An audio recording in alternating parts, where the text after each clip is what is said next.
Listener emails in episode 431 of the Actual Astronomy Podcast. I'm Chris, and joining me is Shane. We are amateur astronomers who love looking up at the night sky.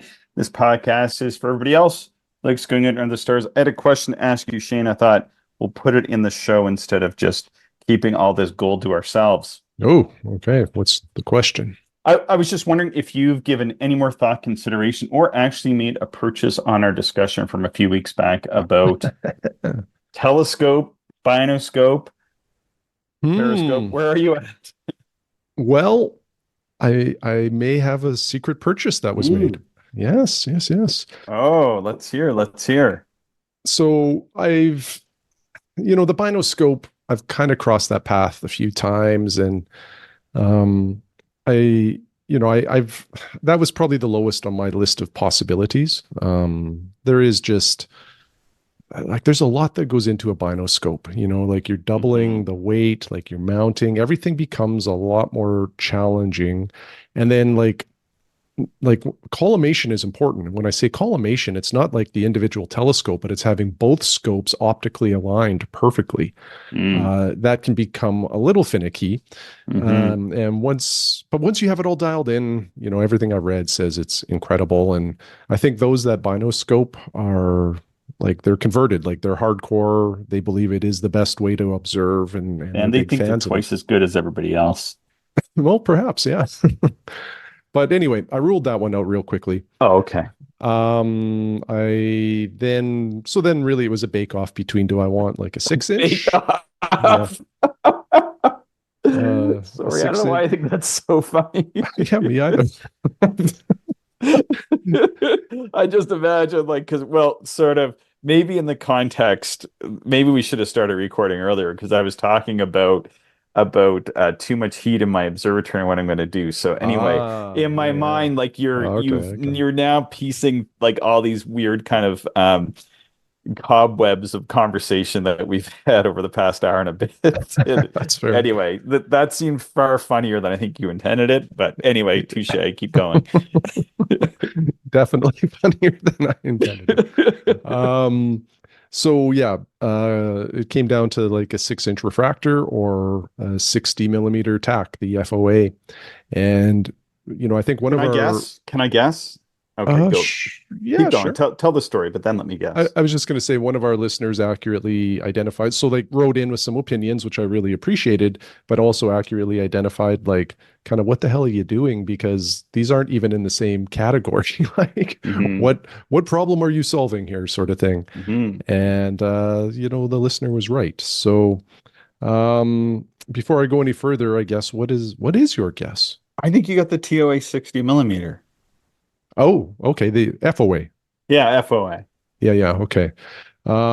So yeah, there's the like with the 150, I would also I don't think my M2C mount would handle it very well. I'd probably be looking at another mount, which I was okay with, certainly, don't mind that. And I had my eye on the Rowan 75, I think, or I can't remember. I'd have to probably do a little more analysis to see if I would get the 75 or the 100. So that came part and parcel with that.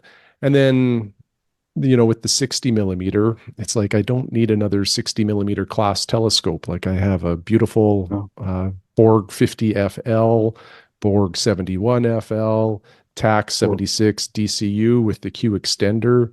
Borg 90. Well, yeah, that's I don't know. Yeah, I got the Borg 90. I've got and I've got a Zeiss telemeter, 63 millimeter Zeiss. So, it's an old vintage Achromat, but it's in that class.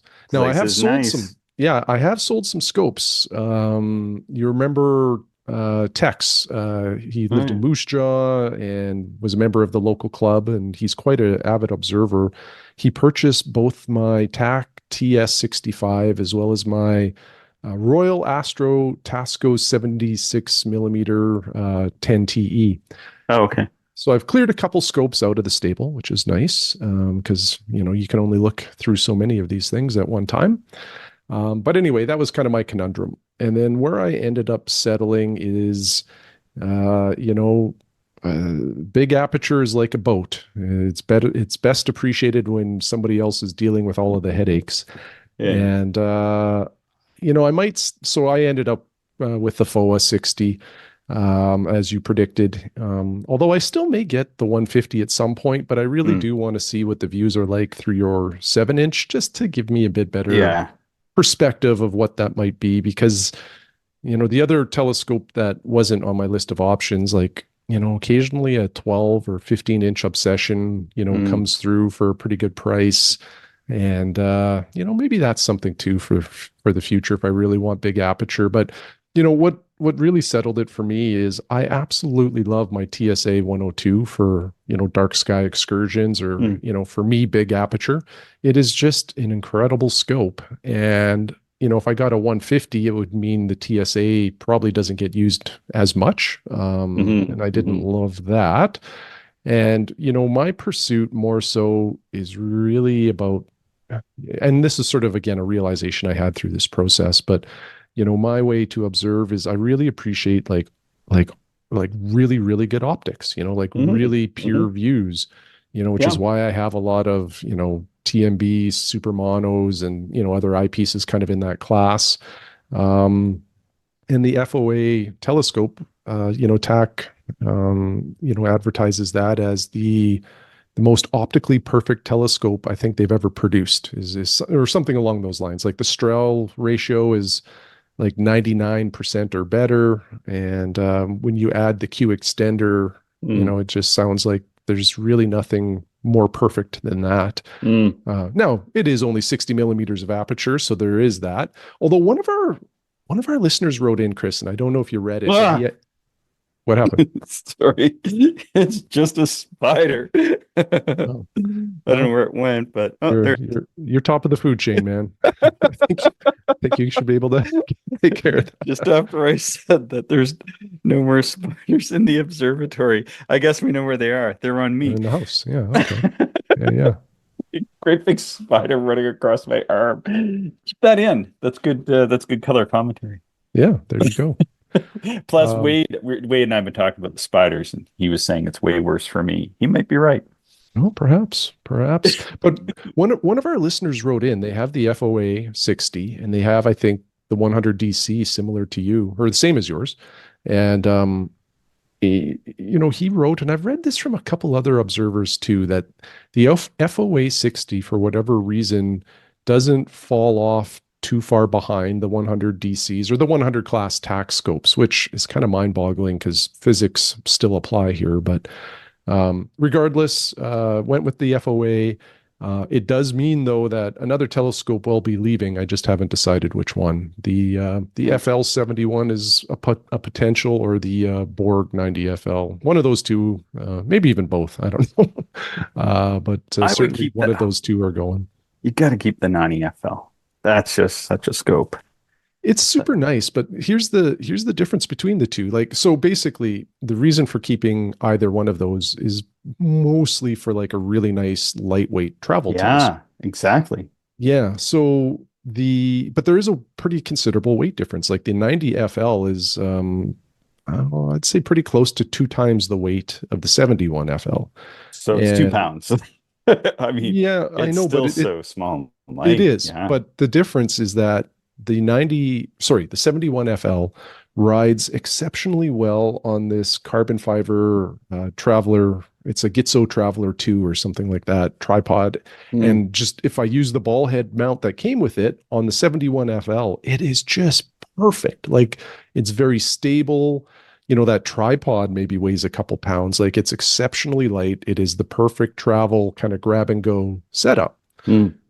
But putting the 90 FL on there starts to, like, it just crosses that threshold of weight, Mm. I think. And the Mm. vibration is kind of like, it's beyond the point that I like to tolerate. Mm. So then, if I'm signing up for the Borg 90 FL as a travel scope, I'm also signing up for a heavier weight tripod. So anyway, decisions, and there's not a bad outcome here for me, but the FOA should arrive this coming week or next week. Awesome. There's one other factor too I should mention that did play into this slightly, although it wouldn't have been enough to sway it one way or the other. The Japanese yen right now is quite favorable for us in North Oh. America, and I assume probably other places too. So, Mhm. like, if you're looking for Takahashi stuff or anything out of Japan, now's the time to buy. There's some really good deals just due to the currency exchange rate. So once it comes, I'll let you know and, you know, have first light with it and report here what I think. Awesome. Yeah, I've been dreaming of a Fujitsu Life book for a long time. Maybe I'll get one. There you But go. I think they use 100 volt. We need 110 or something. There's like power differences. Anyway, whole different topic. Not going there. That's exciting. Congratulations. That's super Yeah. cool. Where Yeah. did you Thanks. order from? I actually found it on Astromart. So it's Ooh. a used one and comes with K Aztec rings. Uh, Oh. it has the Bader 2-inch click lock already on it. Oh. Yeah, yeah, yeah.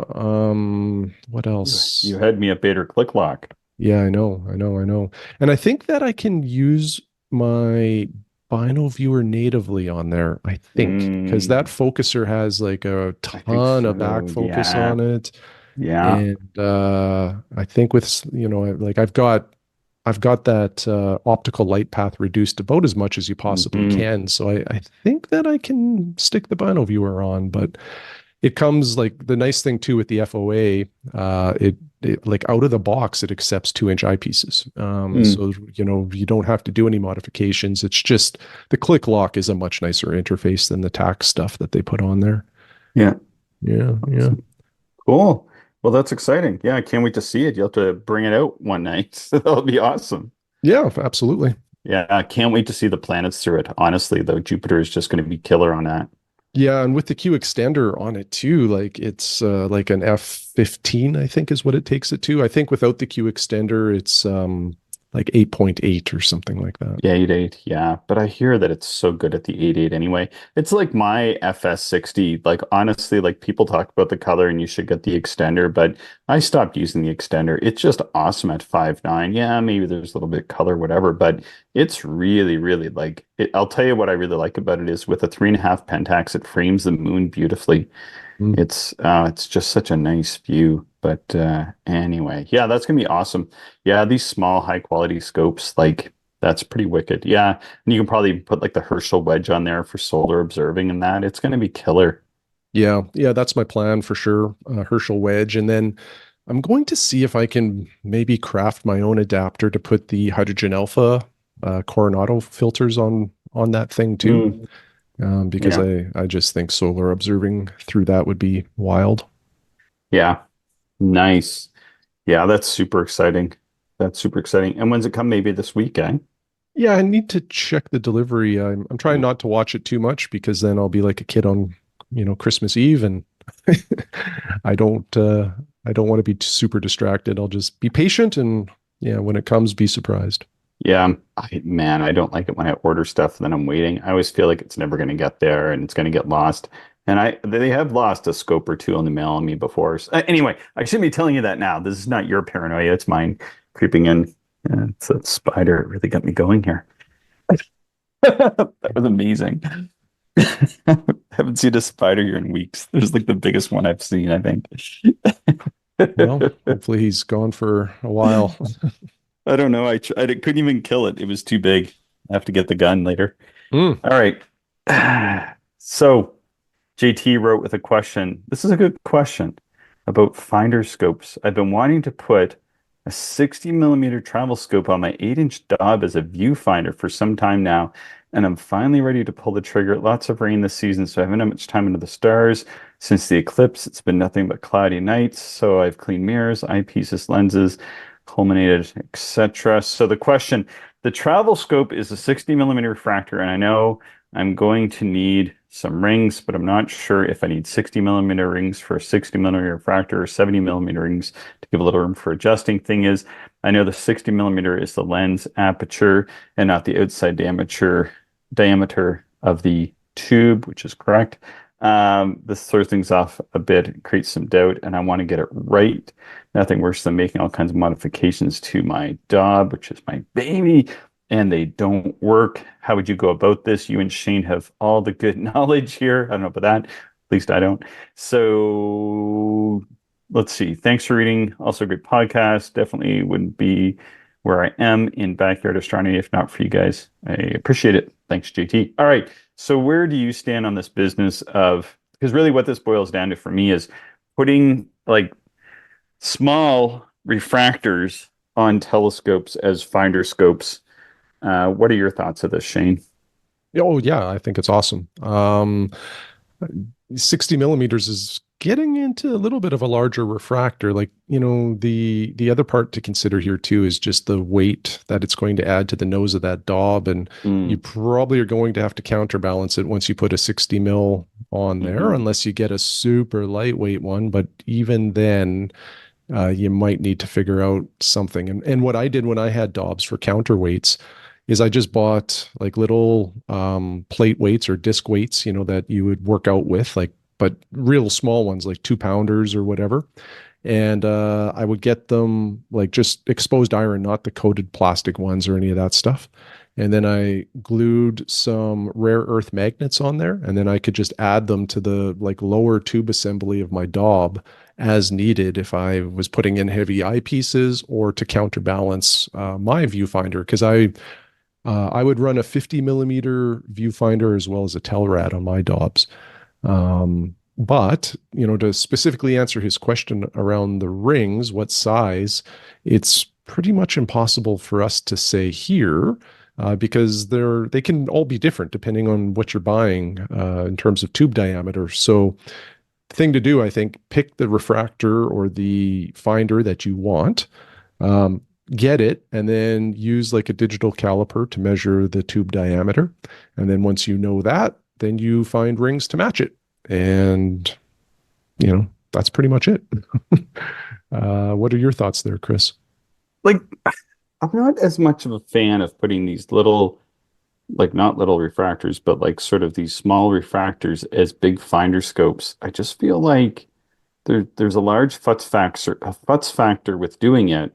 And then like the ultimate goal is to be able to find things easier. Like there's not that much of a difference between a 50 mil and a 60 Mm-hmm. mil Mm-hmm. or whatever. And then once you're getting up into these, like although you can use a 2 inch diagonal on that, the field of view can be small, but you're also like you're gonna struggle with putting like a 2 inch diagonal in and then getting those fields. And it seems like a lot. Like it makes sense on like larger and larger scopes, but even with mine, I've toyed with the idea of putting a 60 millimeter on my my 7 inch as a finder scope because I'm actually like in like a similar boat, but I think I'm just going to use like a little 50 millimeter finder. Like I'm actually in the market. I think I'm just going to get like the least expensive in Terry's like $80 finder kind of deal. If I can find a good deal on one somewhere, I might even write in Terry's Optics to see if they'll just sell me one without the eyepiece and a couple other little parts that I already have, and just kind of do it that way. Just like very, very simple, because you want that finder just to work. Like, and with a telescope, we're always messing around with eyepieces, balancing, and blah blah blah, and you're compounding those things with putting a large finder scope on, because as soon as you change eyepieces on that, like if you for whatever reason are looking at a planet and then want to put a higher power eyepiece in that, like because that would be one of the reasons to do this, but you're just exponentially increasing the futz factor, and you're already seeing that with trying to figure out what rings are going to work. But it's a bit of a rabbit hole because then where do you mount it? Like even with my heavier 50 millimeter finder, because I bought one back in the day when they're made out of brass, and I had to mount that really far down my tube on my 8 inch. It created like a little bit of a balance issue, like a little bit, because it's still only a 50 millimeter scope and it still only weighed just whatever it weighed. It wasn't that heavy. Um, but it's nice to have the finder eyepiece reasonably close to the eyepiece of the instrument that you're trying to observe with. Mm-hmm. Because switching positions, I've seen people where they've put up to 4 inch telescopes on as finder scopes, and they've mounted them to like basically the bottom of the Dobsonian to Mm-hmm. act as that counterbalance. But it's like a novelty thing that just doesn't get used in my experience, like seeing how people do that, right? Mm-hmm. Mm-hmm. So yeah, I Yeah, don't know. Not really the sold on it. Yeah, the other thing I should mention too, like if this is like going to be truly used as a finder, then you also need to have rings that allow you to align the Yeah, finder to the telescope. Because if it's off just a little bit, it won't serve your desired purpose. Now, yeah, if this is just for wide field views and you're not really using it to zero in on a particular object, then it's fine. The alignment is far less important yeah, because you're really, probably putting like a 24 millimeter panoptic or something in there just for the widest field possible. And away you go. But if you are using it as a finder, then you're probably wanting maybe a reticle eyepiece, maybe an illuminated reticle. Like there's a lot that goes into this. yeah. And then you got to ask yourself, do you want like a Right right angle, angle, correct. correct image, Yeah. diagonal? If you do, William Optics makes a real good one for this purpose. I think it's William Optic. And the what makes it awesome, well, two things. One, it's pretty lightweight. Two, the collet or the eyepiece holder on it is a rotatable one. So it's like a micro focuser, Nice. which is super handy on these little finder refractors. And I would put a plug in here for our little mini Borgs. Like if like they're not made anymore, but if you can get a mini Borg 50 millimeter, it's the ideal sort of travel scope, but also finder because it is so light. It's probably Hmm. lighter than actually like the mass marketed 50 millimeter finder scopes out Mm. there. And it's super good optics. Like the quality is really nice. See, So the thing that I found with this, and you might find with the 62 or the 60 millimeter, not 62, although there are 62 millimeter scopes, is that I found I can't quite get it to work because of the like the length of the tube and the length of rings that you get.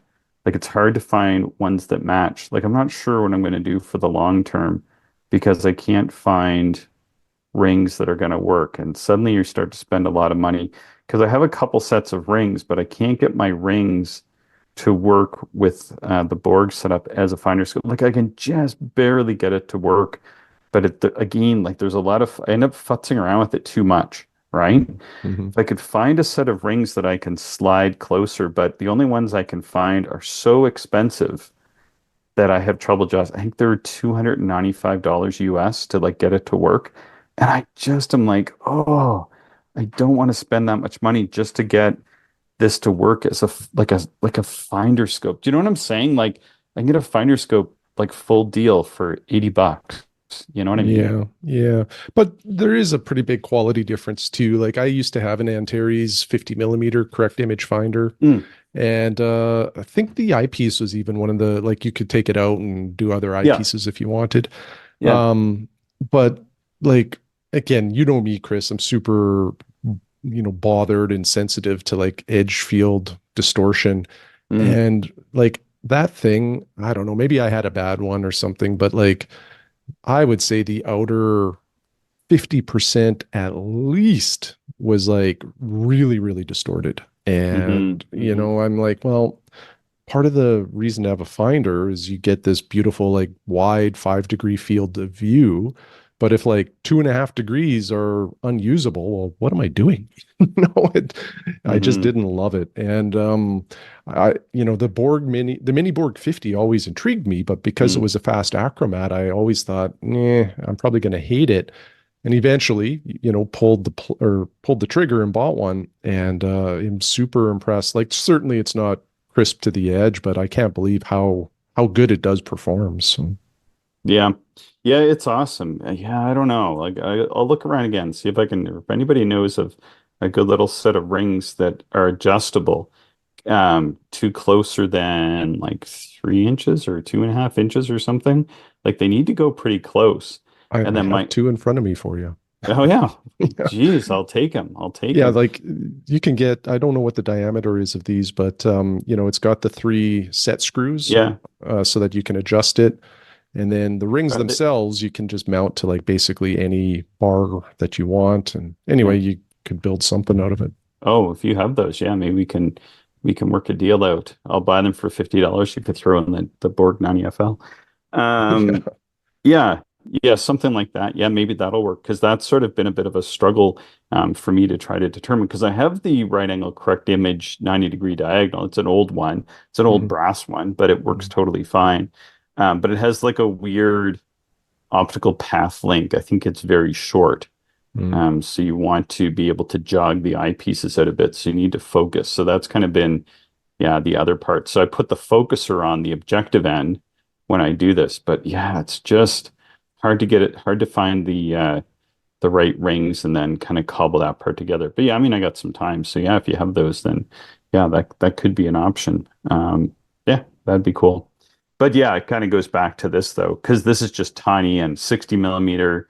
You are going to need those larger rings. You're going to have to go and find those and then make sure that they're going to fit because see, we're now fitting a telescope that isn't designed to be a finder scope or a guide scope. Like if you look at finder scopes or guide scopes, you'll see that they tend to incorporate, though not always, but they tend to incorporate like the dew shield with the optical path so that you can sort of be able to push this into a set of rings and to be able to jog it up and down differently than you would with a typical telescope.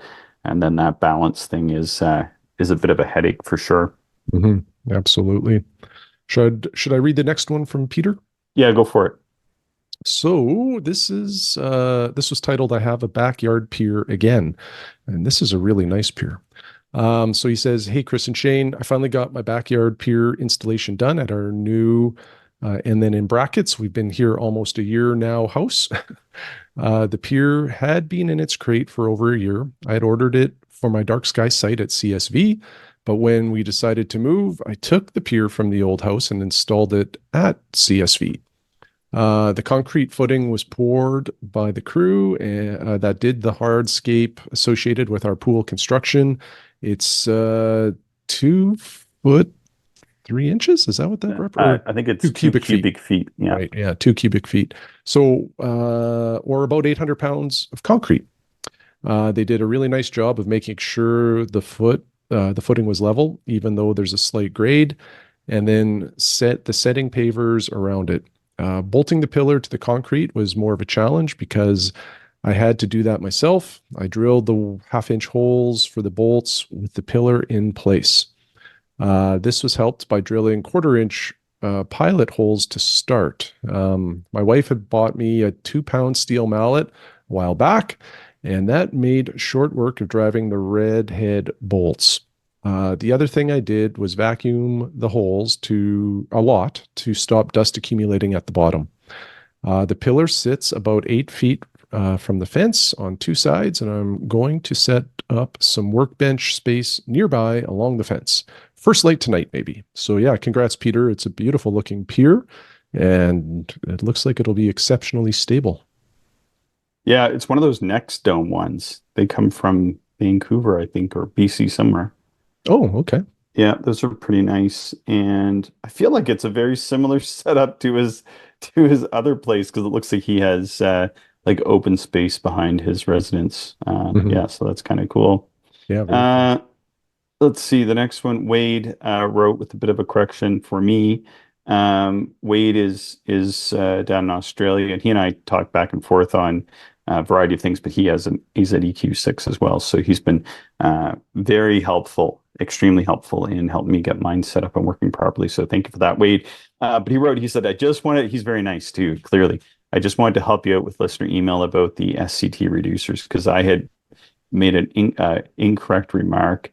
He gave us the rear baffling openings for the Celestron scopes with the C90 at 15, C127 at 27, C5 at 25, and the C6 is 27, C8 is 37, 9 1/4 is 46, and the C11 and C14 are 54, all in millimeters. So that means that the C6, then if you're using 1 1/4 inch eyepieces, there's no point even going to two hardly because you're going to max out your really fully illuminated field of view. You might get a little bit of extra field, but it's going to dim off pretty quick. But then once you get to the C8 at 37 mils, that's pretty much the field stop or getting close to the, I think like the 35 millimeter panoptic anyway. So that should work out pretty good, I think, for that listener that had written in. But you do need to be a little bit careful as the fields do fall off. And there can be some other funkiness with the SCTs. Wade goes on to say this is definitely true of the standard SCTs, but I believe the Edge HD versions are the same. I actually poke a 2-inch diagonal nose piece about half an inch into the rear baffle opening of my C11. I use a 0.63 reducer screwed directly into the 2-inch mirror for DSOs and replace it with a Baader T2 prism diagonal for planets. The Edge HD reducer is 0.7x and is much more expensive. I don't have any experience with that one. The largest fully illuminated field is dictated by the rear baffle opening, but you go a little bit bigger without noticing. For instance, a 24 Panoptic has a 27 millimeter field stop and works fine in my C5, which only has the 25 millimeter. The general advice is to either use 2-inch or 1.25-inch eyepieces with the reducer. You can be able to use eyepieces with a slightly larger field stop than a 1.25 eyepiece can deliver. But I know the 35 millimeter Panoptic Vinex quite badly when used with the 0.63 reducer in my C11. So that's kind of a little bit more definitive. Maybe that's what I was thinking of, because I don't own a Schmidt Cassegrain. I think I'd read stuff. So Wade using a C11, which states it has a 54 millimeter opening, he does notice the vignetting with the 6.3 reducer. So it's something to do more maybe with the reducer than with the opening of the scopes. I love the reducer as it allows me to use the Baader Zoom eyepiece for DSO without being too high power, combined with the 24 millimeter Panoptic, and go from a 1 degree field of view at 70x all the way up to 220 without messing around with reducers or Barlows. If I want to go to higher power, I use the Baader Prism diagonal without the reducer. The reducer is also a corrector and field flattener. I have compared the view of the 35 millimeter Panoptic without the reducer to the view of the 24 Panoptic with the reducer, and vastly preferred the view with the reducer. I can definitely notice the difference between my standard SCT and my mate's 11-inch Edge HD if I'm using the reducer to obtain the widest fields. It doesn't seem to matter for higher powers. If I'm using the reducer, we can tell them apart. So that's actually pretty cool, because I think Wade's pretty, he's got a pretty good eye for these things. So in essence, it sounds like there are some challenges with going to these wider eyepieces. You can kind of push the limits a little bit, but you definitely aren't able to quite maximize the actual opening on those scopes when you're using the reducers, but they do definitely provide a huge benefit, Wade says. Interesting, eh? Yeah, it is interesting. Yeah. Because, I don't know a lot about Cassegrains. I've never, or trying to think if I've ever owned one. I think the closest has been a Maksutov, so appreciate the insight. Cool. Do you want to read Clint's? Yeah. So Clint says, I was just listening to your latest episode. The section about electronically assisted astronomy was quite timely. Just moments before, I was lamenting to my wife about my conflicting feelings regarding this very topic. I see myself as a visual astronomer. However, I recently acquired a ZWO camera for some outreach, and I've been tinkering with it in my backyard. I started out thinking it was great that I could see so much more of an object, and decided that I would try to image as many of the NGC objects as I could from my backyard, using the FS60 telescope and the ZWO camera. The restrictions that I put on myself were that I would do zero post-processing and keep exposure time to a minimum. The more objects I captured, the more I started feeling that I was not really observing. I feel like using the camera is cheating on my purest inner self. Below is a shot of the Ring Nebula that I took 2 nights ago using the above-mentioned setup. It is only 10 5-second exposures, so less than a minute. I know you will agree that the ring certainly does not look like this in a regular eyepiece through a 60 millimeter telescope, not even from the best dark skies. On the flip side, I could also argue the other extreme and say that the minimal view I see of the ring in a 60 millimeter telescope is not what I would see naked eye. And so the purist would toss out all technology: no scope, no anti-reflective coatings, no wide-angle eyepieces, no tracking mounts. That's I kind of like that. I had never really thought about that perspective. I guess we just have to decide where our line is, or decide what works best for our situations. The technology is certainly helping many see things that I would not have had the chance to see otherwise. For that, I can be appreciative. I'm sure that I will grapple with this for a while before I decide for myself. I know that I do not want to go down the route of complete astrophotography. I do not have interest in post processing, and I do feel that adjusting the photo after the fact is taking things a bit too far. I appreciate what this tech can do and think images are neat. There just isn't enough time. There is so much to look at, and I'm not getting any younger. I don't want to waste my time on an aspect of astronomy that takes me away from my goals. The other Mm. struggle I have is that I don't have access to a really big scope. The camera opens up the possibility of seeing objects that I would not be able to see otherwise. Some of those stars in the image were below magnitude 14. Mm. But someday I will have a bigger scope. Should I just focus on the things I can see now, anticipating the day that I can see the other objects? Am I wasting my time with a digital asset or assist when I don't feel like it checks the purest box? So interesting questions. And then Clint says, anyway, sorry for the rambling email. Always appreciate your thoughts. Mm. I have Chris, thoughts. yeah, I do too. Why don't you go first? Well, it's funny. Like I think about like way back, like when I first got into astronomy was just like sort of as all this digital stuff was coming along and the internet and everything. And I remember though there was like a lot of debate about people using even nebula filters, right? Like Mhm. there were some observers, I think even James O'Meara, I could be totally wrong, and I don't speak for him or anything, but I remember him talking about not using nebula filters at one point in time. Um, for like similar reasons that Clint has stated, you could almost just replace what Clint has said about the ZWO camera with nebula filters, which nobody would ever even debate now. You know what I mean? Or Yeah, like totally. a planetary filter, right? Yeah, yeah. And so I think about that. I also think that we're doing this for fun. It's not like anything else. So There you go. y- Yeah. yeah, if you're in your backyard and that's how you want to observe, or that's what's gonna, you know, uh, get you to see the things that you want to see, and you're getting enjoyment from that, then I would say fill your boots. Like I'm not going to judge that at all. I mean, I think that's totally cool. Yeah, like there's so many different ways to observe now. I mean, it used to be in a way that you either had a big scope or a small scope, and everybody wanted a big scope and or then you might get into astro imaging or schmidt-Cassegrains and using them for that.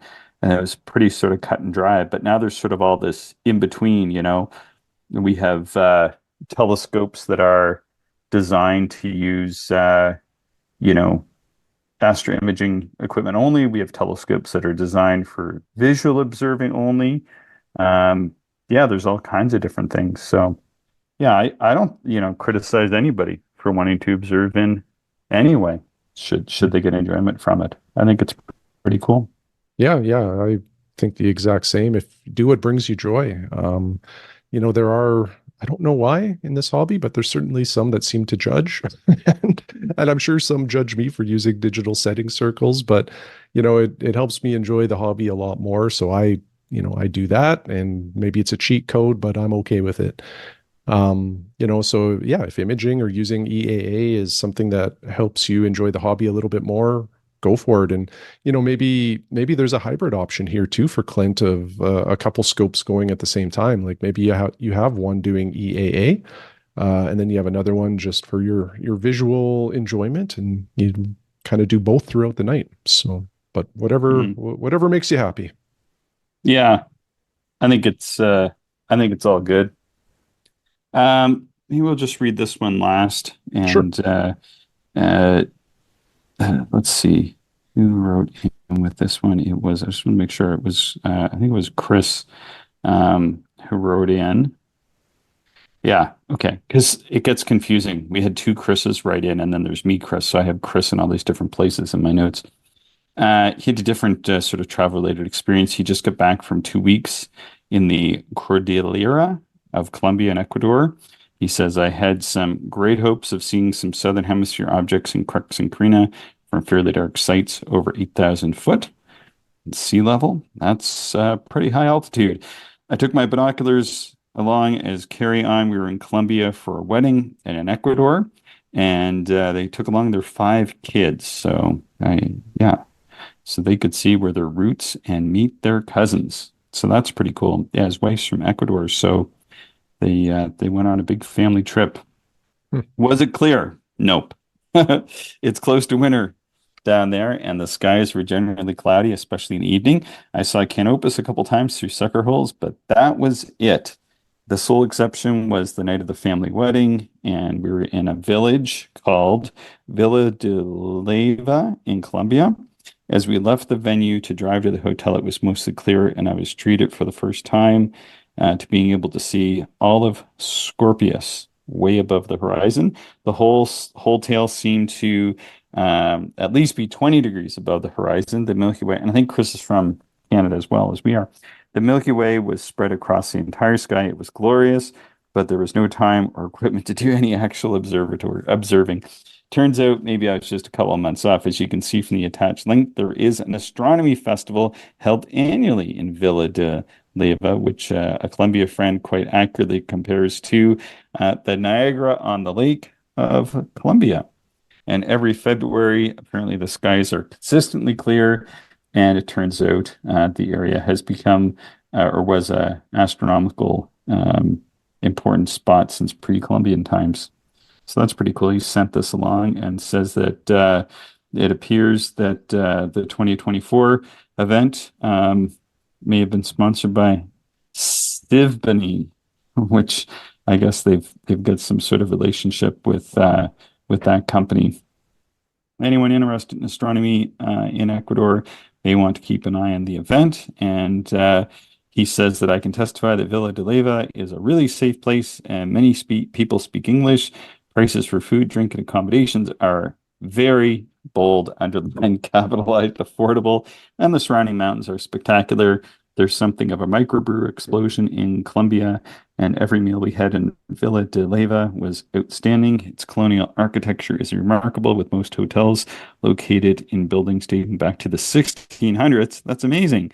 There are many four-star establishments to choose from. Seriously, this place deserves to be much better known. Only two drawbacks. It is a rough 4-hour drive from Bogota to get there, and you'd want to hire a car or van or something. And the traffic driving there for yourself is not for the uninitiated, and it's pretty high up, so you may experience some altitude-related headache, shortness of breath for a couple days. Yeah, so thanks so much for that, Chris. That's super cool. I never knew of that, but yeah, Ecuador would be really, really a neat place to visit. Certainly, I've known a few people that have gone down there and had tremendous experiences. Yeah, it sounds like an amazing place to go. And there's a couple things that I love about travel. One is food, and the other is, architecture and history and things like that. So this sounds wonderful. And if you can sprinkle in some astronomy, that is even better. Yeah.